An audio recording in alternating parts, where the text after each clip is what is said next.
Maceió do sol que só se esconde ao chegar da lua. Cê é a minha, cê é a sua, cê é a nossa solidão. Imagine a do Baldomero, a do Cadeão, Siridião. Eu sei que a do ali é bem maior, decepção. Pedir mão nas quebradas de Maceió. Mas sem vocês me sinto só. Se eu for pra ir rolar confronto, sem vocês não sei viver. Maceió é tudo e pronto.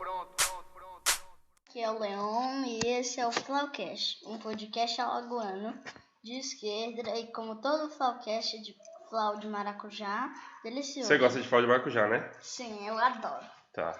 Nesse episódio conversamos com Vanessa Oliveira. Ela é jornalista, mestre em sociologia e vai bater um papo porque já aconteceu. Veio bater um papo sobre violência obstétrica, palavra complicada. As músicas aqui que você vai ouvir ao longo do programa são de NSC, seja o que for isso, Vado, Vibrações, Rede, Rasta e Dani Bond. Se quiser conversar com a gente sobre este episódio, dando dicas, fazendo críticas, procura no Facebook ou no Twitter. Palmero Baco. Bom programa. Esse roteiro é complicado, viu, de ler? Mas eu sei que meu nome é Vanessa, deixa eu ver, sou jornalista, faço trabalho de assessoria, tenho um filho de 7 anos. E também o fato de eu ter estudado sobre violência obstétrica, né, no mestrado de Sociologia da UFAL, e ter atuado também como ativista numa época muito relativamente longa no Roda Gestante, né? E ter trabalhado como doula também. Então, acho que esses pontos é que levam mais a discussão da gente sobre violência obstétrica também aqui. Isso, na UFAL. E eu resolvi discutir. Inicialmente, eu ia discutir sobre parto humanizado, mas durante o processo de estudo, em que eu comecei a discutir as questões foram tantas questões acadêmicas mesmo, que eu acabei enveredando muito mais para a sociologia do trabalho, como pelas próprias questões da realidade que eu estava vivenciando na época em presenciar muito mais situações de violência obstétrica do que de partos humanizados, que me fizeram meio que dar uma mudada de tema e tentar discutir tanto a violência obstétrica como um viés mais assim político e mais sociológico do que causava essa violência obstétrica. Então, o parto humanizado e aí a assistência humanizada ao parto, naquela época existiam políticas de humanização do parto, existem ainda, aliás, que colocavam alguns tipos de procedimentos que são adequados para assistência ao parto. Só que naquele período havia uma discussão do parto humanizado no viés de que seria aquele parto em que as mulheres, enquanto protagonistas do parto, eles iriam escolher várias situações que fossem mais adequadas para aquele momento que ela ia viver. E aí acabava que a discussão estava indo muito mais enveredado pelas mulheres que poderiam fazer certos tipos de escolhas do que pelo processo de assistência em si, que nem todas podem escolher a assistência que querem, como querem, etc.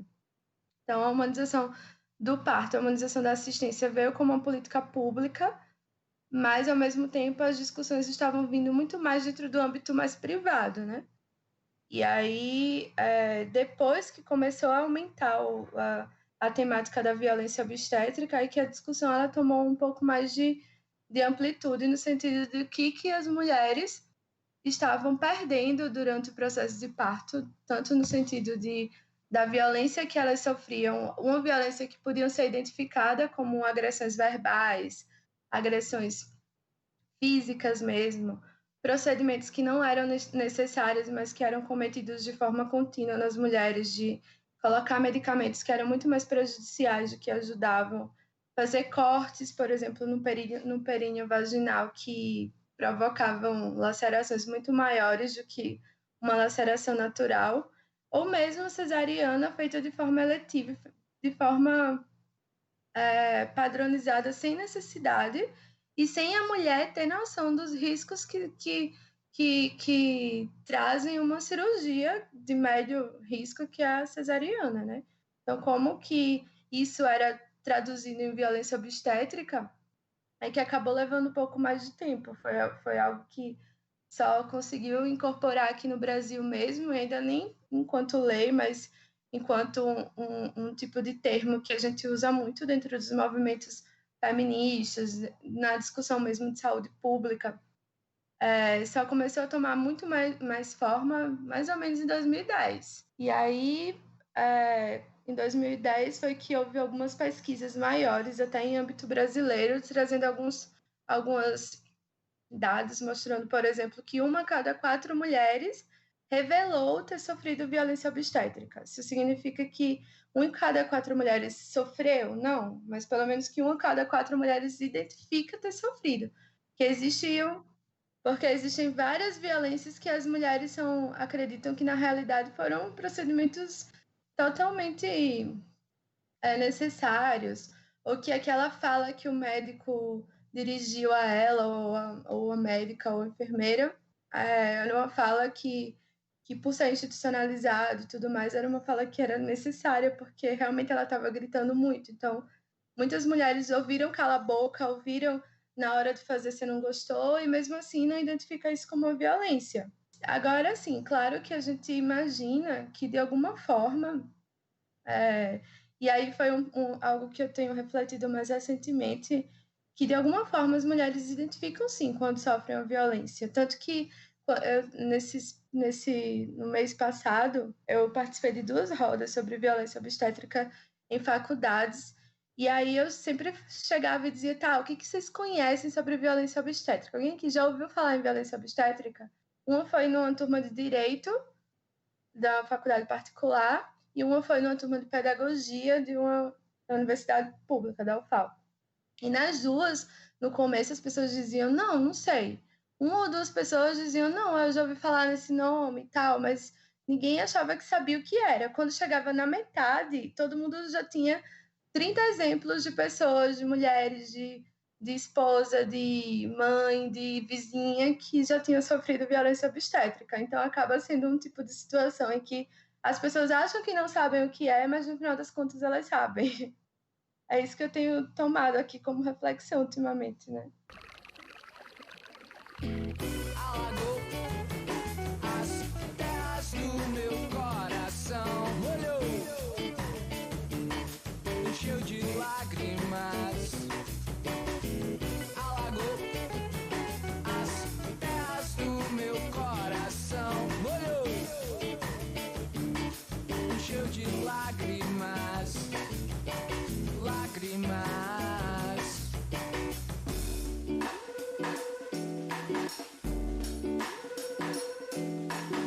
Arte periférica, velho samba, Salvador, Lira, Vergel, Prado, Ouri, Curi, que a margem chegue ao centro, que se mostre no grande circo.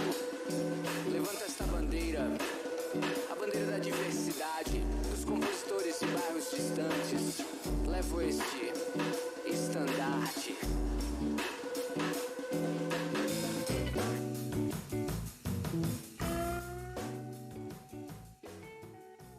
Sim, com certeza. A violência, ela atravessa as classes, assim, atravessa os tipos de vínculo com aquela instituição. Pode ser pelo SUS, através de plano privado, através até em atendimentos em que você paga pelo aquele atendimento fora do plano, também existem situações em que houve violência obstétrica. Agora, é óbvio, até porque quando a gente vai discutir público e privado, não dá para você discutir isoladamente.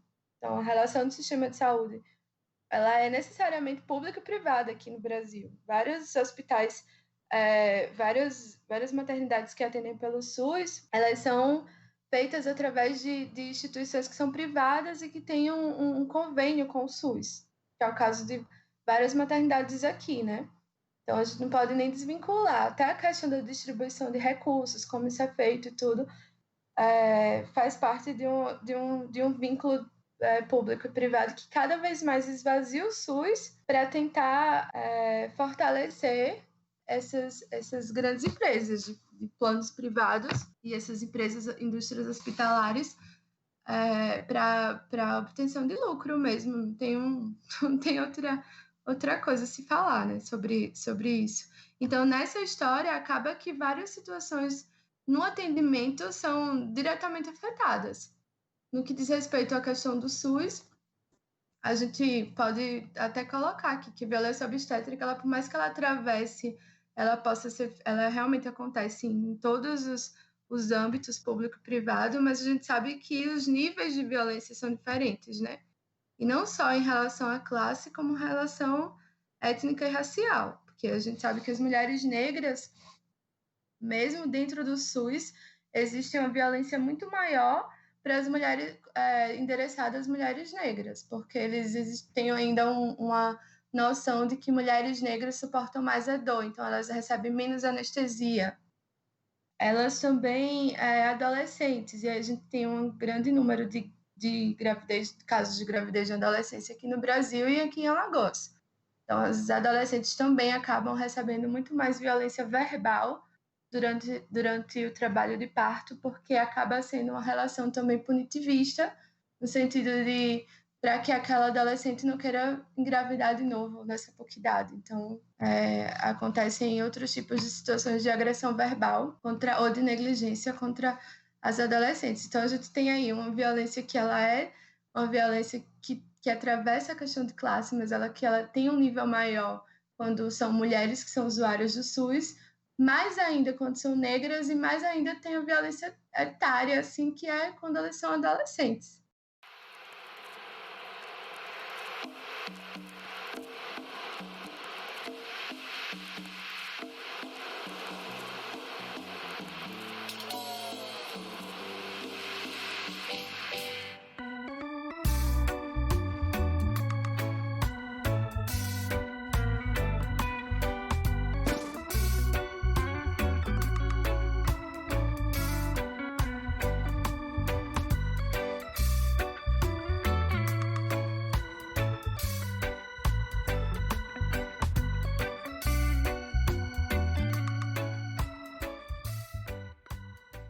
Aí eu comecei a entrevistar a Iris de Freitas, e ela tinha 19 anos, se eu não me engano, na época. E foi exatamente essa história. Ela entrou, trabalho de parto, já estava caminhando, enfim, super saudável. E quando voltou, ela passou 4 meses sem andar. Hoje ela tem um problema em que ela ficou manca de uma perna, em decorrência da sequência de violência que ela sofreu. Só que ela não conseguia identificar inicialmente essa violência, apesar de que o irmão dela chegou a fazer algum tipo de intervenção lá no hospital, no sentido de brigar lá na direção e tudo. Mas, assim, essa mulher, ela sofreu quase todas as violências obstétricas que a gente coloca, que a gente discute, que a gente fala. Ela sofreu, inclusive, uma das que são até condenadas pela Organização Mundial de Saúde, que é a manobra de Christelet. Eles colocam o braço na barriga da mulher e vão empurrando em direção para baixo, para que o bebê seja praticamente empurrado para fora. Essa intervenção ela já é condenada mesmo, assim, por não representar nenhum tipo de melhora, inclusive comprometer os órgãos internos da mulher, comprometer a vida do bebê, etc.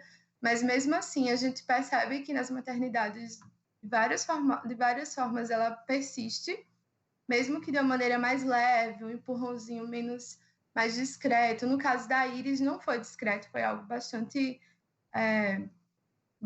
forte, tanto que é possível que tenha sido isso que ocasionou uma disfunção da sínfise pública. Enfim, ela abriu a bacia dela. Eles conseguiram essa proeza durante o parto, fazer essa abertura na bacia dela, e aí, em decorrência da dor e tudo, ela precisou fazer várias cirurgias e uma perna ficou manca. Mas, além disso, além da manobra de Christelet, proibiram ela de se alimentar, proibiram ela de ingerir líquidos. Quando ela queria ir ao banheiro, proibiram ela de sair da cama, e ela teve que ficar uma noite inteira numa posição que é chamada de litotomia, que é uma posição em que ela tem que ficar deitada com as pernas sobre os estribos. E aí é uma posição extremamente desconfortável, principalmente para uma mulher que está grávida e principalmente para uma mulher que está grávida e parindo. Então, assim, você parir nessa posição é muito desconfortável. E é uma violência quando você está fazendo isso de maneira obrigada, né? E foi o que aconteceu com ela. Também houve episiotomia com a Iris, que é esse corte que é feito no períneo vaginal. E esse corte também, hoje já existem estudos que mostram que esse corte é desnecessário, que ele é prejudicial, mas mesmo assim, a episiotomia ela ainda é feita de rotina com vários profissionais. A Iris era uma mulher negra, jovem, adolescente, né? Jovem, tinha 19 anos. E esse parto aconteceu na maternidade que é privada, mas que tem convênio com o SUS, que é a maternidade Santo Antônio.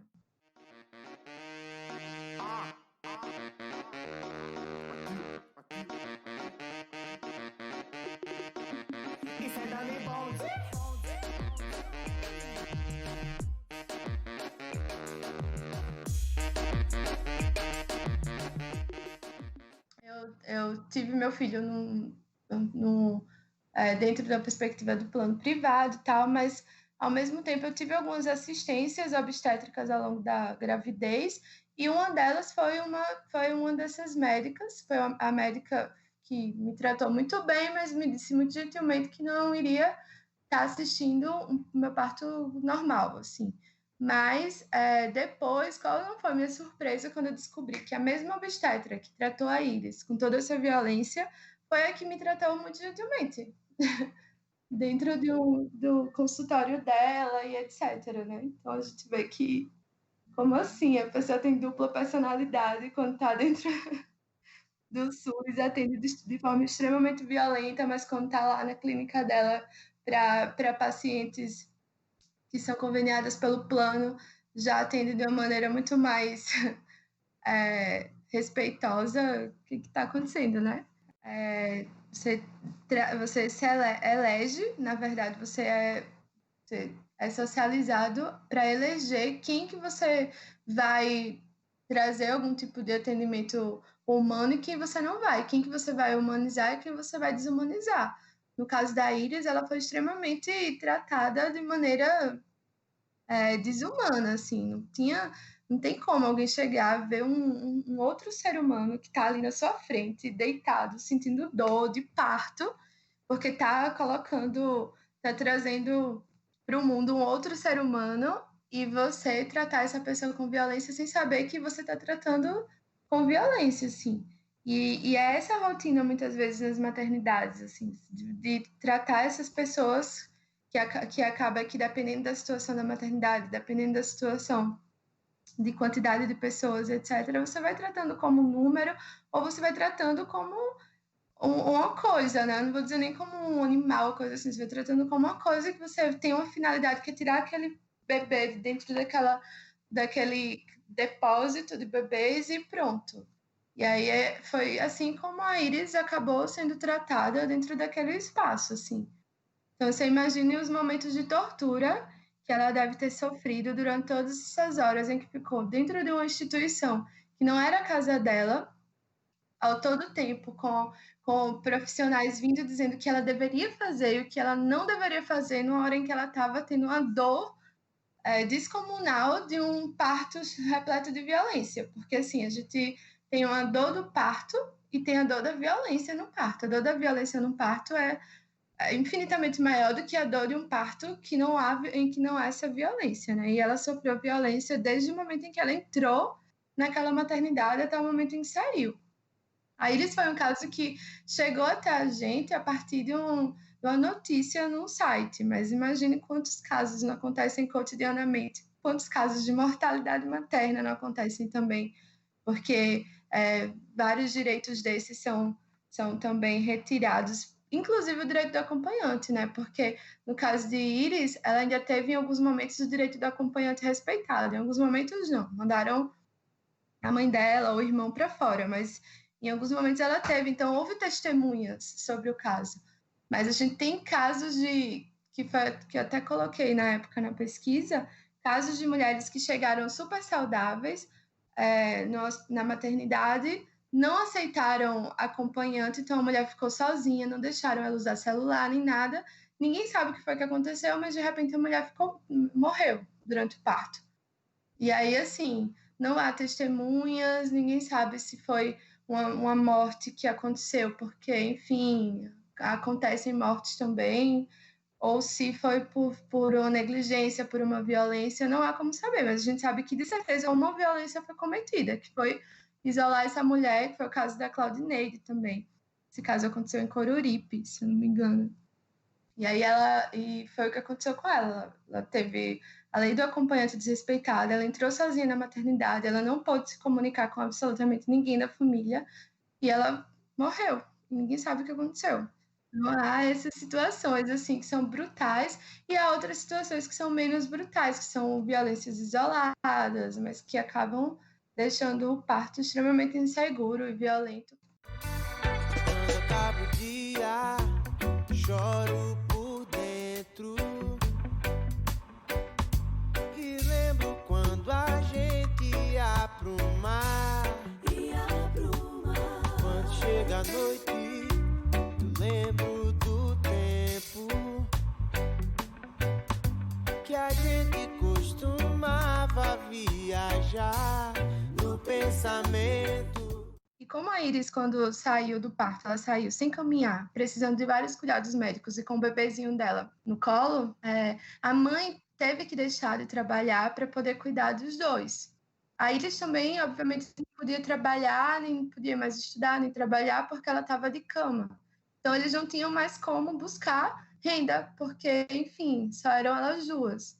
E aí começaram a viver grande parte do tempo de doações, do que os vizinhos ajudavam, etc. Então, veja como que, dentro dessa situação, acaba impactando a família de uma forma muito mais gigantesca do que a situação de saúde, que já era algo totalmente absurda. A gente teve algumas notícias aqui de projetos de lei. Primeiro, que foi aquele projeto de lei famigerado, que é o PL 3635, né? Que tenta colocar, garantir às gestantes a possibilidade de escolher uma cesariana a partir da 39ª semana. E aí, assim, todo mundo que viu se você vê de forma desavisada essa notícia, você pensa, pô, mas que massa, né? Porque é o direito da mulher à escolha. E é extremamente justo que você defenda a liberdade da mulher em escolher que tipo de procedimento ela quer optar e tudo.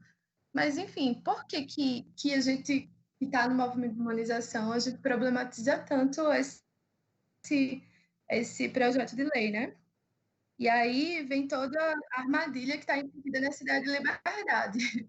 Essas palavras de liberdade muitas vezes são colocadas para tentar manipular uma coisa que não tem nada a ver com liberdade. No caso dessa daí, é um exemplo bem claro, porque, assim, primeiro que mulheres com 39 semanas de gestação não necessariamente estão com 39 semanas de gestação. Isso é um período que ele é provável, mas ela nem entrou em trabalho de parto, aquela mulher, então pode ser que ela esteja com 39 semanas, pode ser que ela esteja com 37 ou com 38, enfim. E aí, muitas vezes, acarreta muito risco para o bebê, que nas últimas semanas, cada dia ele é totalmente significativo, porque está desenvolvendo pulmão e tudo. Então, assim, tem várias informações em relação a essa decisão que não foram consultadas os principais profissionais de saúde, especialistas na área.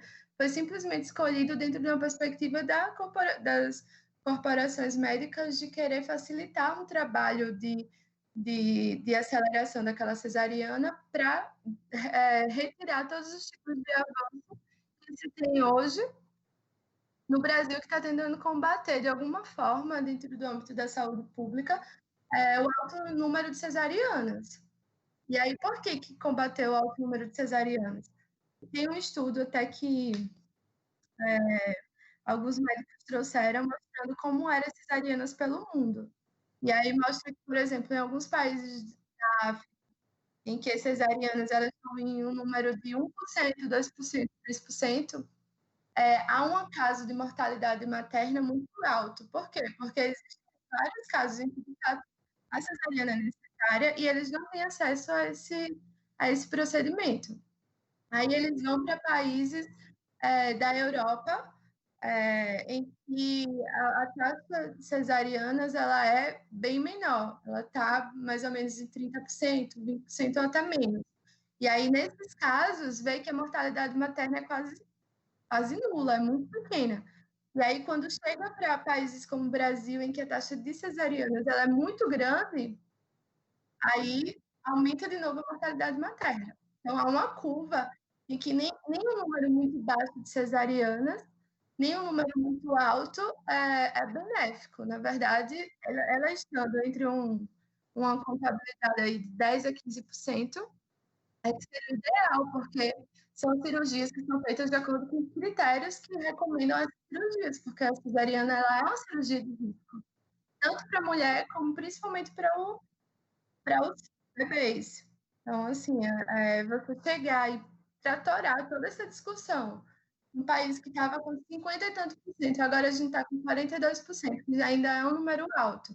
Mas aí você tratora todos esses esforços, colocando uma opção da mulher, sabendo que as cesarianas são muitas vezes induzidas, na grande parte das vezes elas são induzidas, as mulheres são aterrorizadas durante todo o pré-natal por uma cultura de, olha, se você fizer desse jeito, se tudo der certo, você vai para o normal.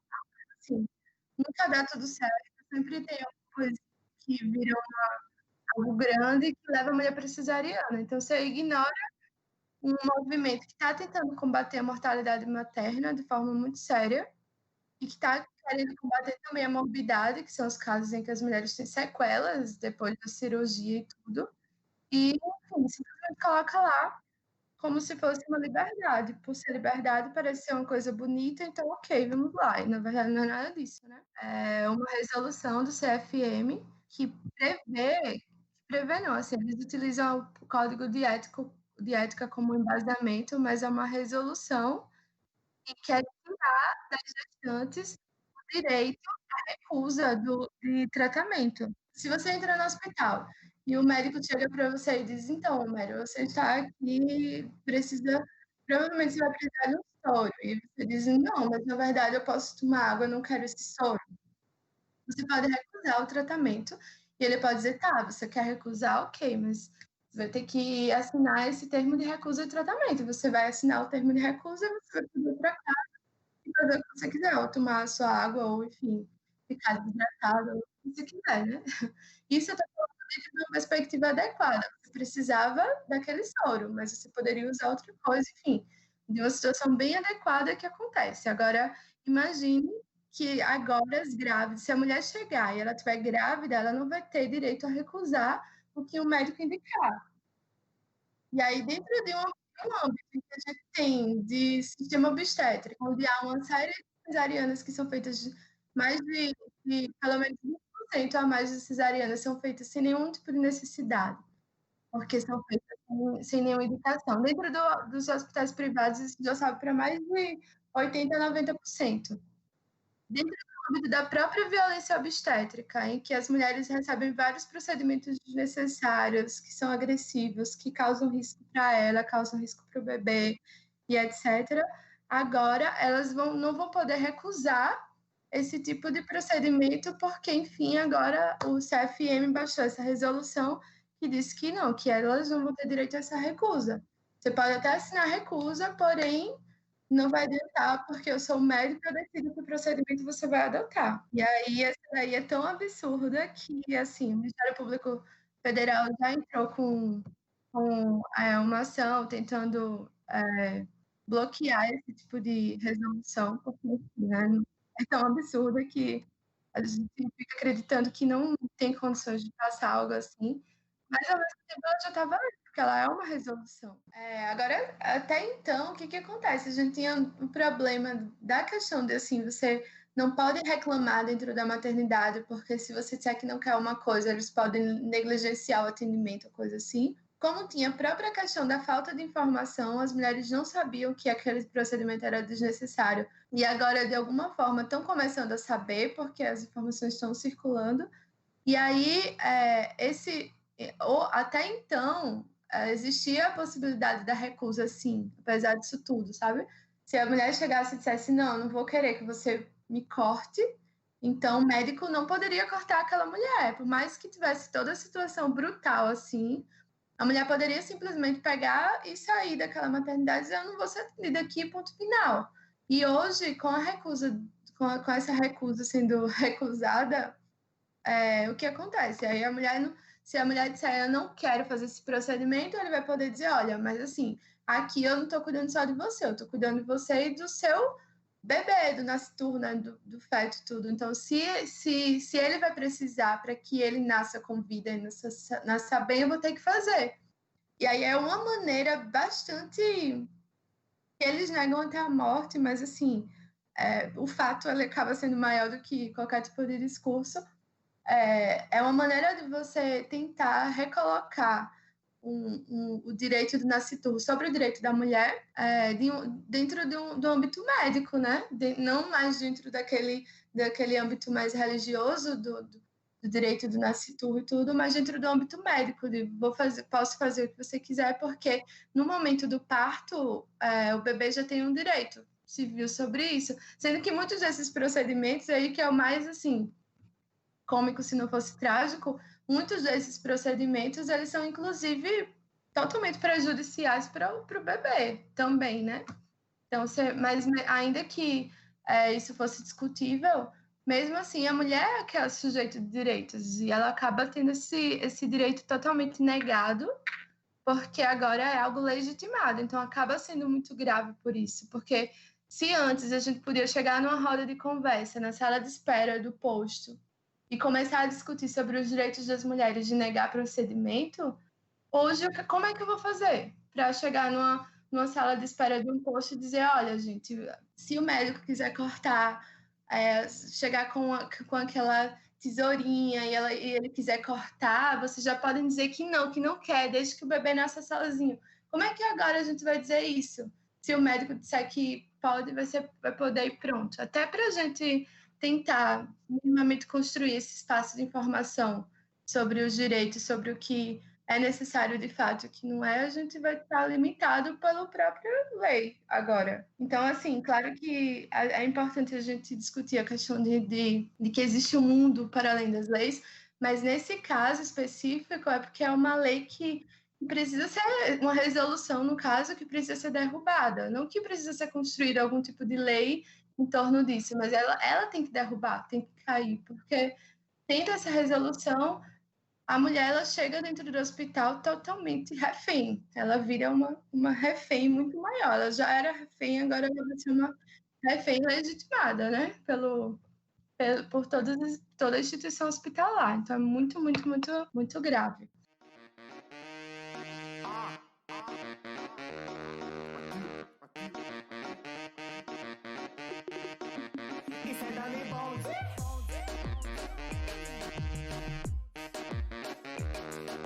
Tenho visto que aqui em Alagoas existem esforços em relação à melhoria da assistência ao parto, principalmente hoje com o avanço da lei que permite que as doulas estejam em hospitais, enfim. Inclusive, foi lançado agora o Hospital da Mulher e houve concurso para doulas dentro do Hospital da Mulher, uma seleção, na verdade, e tem. Então, existem alguns esforços locais, existem rodas de conversa que discutem as questões relacionadas a parto, mas eu gostaria de ver, inclusive aqui dentro do âmbito de Alagoas, eu gostaria que eu também pudesse, de alguma forma, me envolver mais, se eu pudesse, em um tom assim, mais em um tom mais decisivo com relação a essas situações que estão acontecendo nacionalmente e que, obviamente, vão reverberar aqui em Alagoas, porque a gente tem Alagoas como um estado em que essas situações... A gente ainda tem um viés muito mais coronelista, que acaba também repercutindo. São muitas mulheres que vêm de outros municípios e vêm para aqui, para o estado, e tem outros tipos vem para Maceió, de várias partes do estado e tem outros tipos de relação em relação ao hospital. Então, é muito importante que a gente consiga tentar ver como é que essas situações elas vão impactar aqui em Alagoas e, ao mesmo tempo, a gente consiga se articular, como já houve grandes articulações no passado, para tentar combater também esses ataques que estão acontecendo agora. Eu gostaria de ver isso acontecer. Eu indico fortemente o Roda Gestante, é uma página no Facebook que sempre vai estar trazendo informações a respeito dos direitos em relação à gestação, ao parto e nascimento, dentro do viés do protagonismo da mulher mesmo, em relação às escolhas dela. Inclusive, algumas pessoas desavisadas foram até o grupo acreditando que não tinha viés ideológico, coisa assim, então deixando claro que tem sim o Roda Gestante, e que inclusive possam propor situações lá em que se possa ampliar mais o debate, porque existem vários espaços em que esse debate não acontece, né? A gente não pode limitar essa discussão nas redes sociais. Infelizmente, hoje, por falta de pernas, a gente acaba não conseguindo sair muito da rede social ou de espaços de roda de conversa, mas acho que é bem possível, necessário e urgente que a gente consiga ampliar mais esse debate e intensificar mais as denúncias. Bom, foi isso, pessoal. Se você gostou, compartilha com os amigos. Se não gostou, compartilha com os inimigos. E até uma próxima. Tchau, tchau.